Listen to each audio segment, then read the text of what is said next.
If you're tired of boring grammar lessons, you're in the right place. Today's story is real, exciting, and just a little bit stressful, in the best way. While you listen, your brain will naturally pick up useful English phrases, tenses, and expressions. That's the magic of learning through stories. So go ahead, subscribe, like, and turn on the bell icon so you never miss a new video. We upload daily. New York City was louder than Tyler had expected. It was his second day there, and already the city felt like a movie that never paused. The traffic, the flashing lights, the music from street performers, it was all non-stop.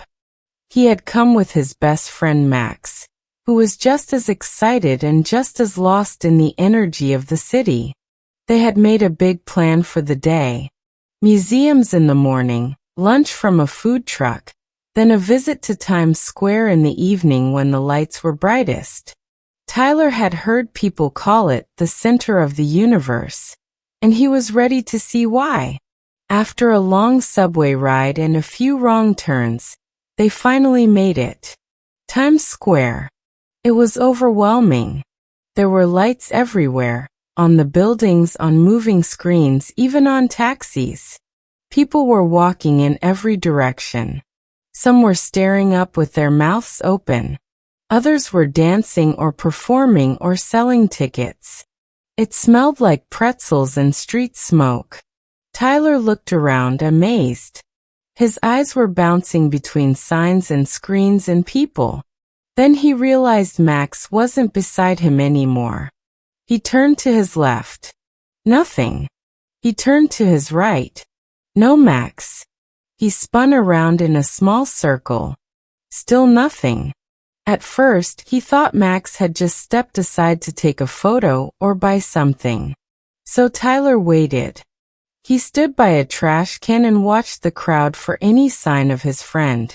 He checked his phone. No messages. No missed calls. 5 minutes passed. Then 10. Then 15. The crowd kept moving.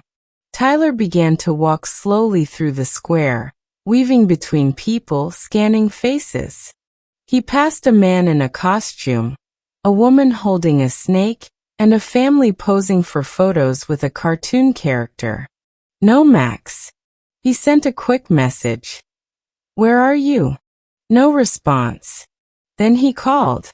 Straight to voicemail. He tried to stay calm. But it wasn't easy. It was getting darker, and the crowd was getting thicker. A group of tourists walked past him, holding hands so they wouldn't get separated. Tyler felt a wave of worry hit his chest. They had promised to stick together in the city. Now they were separated in the most crowded place in America. He climbed up onto a small concrete step near a statue and looked around from a higher point. Still no sign of Max. He considered shouting his name, but the noise from the crowd made that useless. Tyler took a deep breath. He reminded himself of the plan. If they ever got separated, they were supposed to meet at the red steps in the middle of Times Square. It was a big staircase that everyone knew about. That was their emergency spot. He headed there quickly, dodging people along the way. When he arrived, he climbed up and looked around again. No Max. He sat down on the third step and waited. 10 more minutes passed. Then 20. Still nothing. His mind started running wild. What if Max had lost his phone? What if he had followed someone else by mistake? What if he had been pickpocketed or taken the wrong train? Tyler was trying not to panic, but his foot was bouncing and his fingers were clenched tight. Then finally his phone buzzed. It was a message. From Max. It said, "I'm at the red steps. Where are you?" Tyler looked around.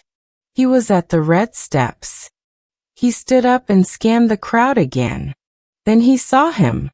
Max was at the other side of the steps, behind a tall man with a large sign. They had been 20 feet apart for half an hour. Tyler walked over quickly and waved. Max's eyes lit up. He looked both relieved and confused. They didn't say anything. They just gave each other a quick nod and walked off together, shoulders almost touching. Neither of them wanted to talk about it just yet.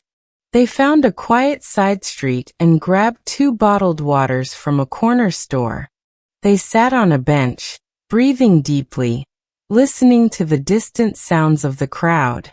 After a while, Tyler pulled out his phone and laughed. He showed Max the map app, which had placed both of them at Times Square the whole time. They had both been searching for each other while being in the exact same place.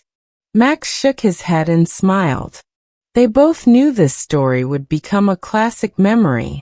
Later that night, back at the hotel, they ordered pizza and watched videos from earlier in the day.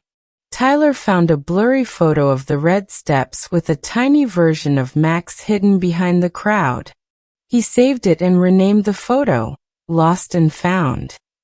You just listened to a full story full of natural expressions, past tense verbs, and real-life vocabulary.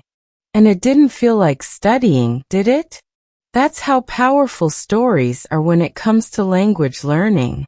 If you liked this one, hit like, subscribe, and turn on notifications. We've got new stories for you every single day. And in the comments, tell us, have you ever been lost in a crowd? What did you do? We'd love to read your story.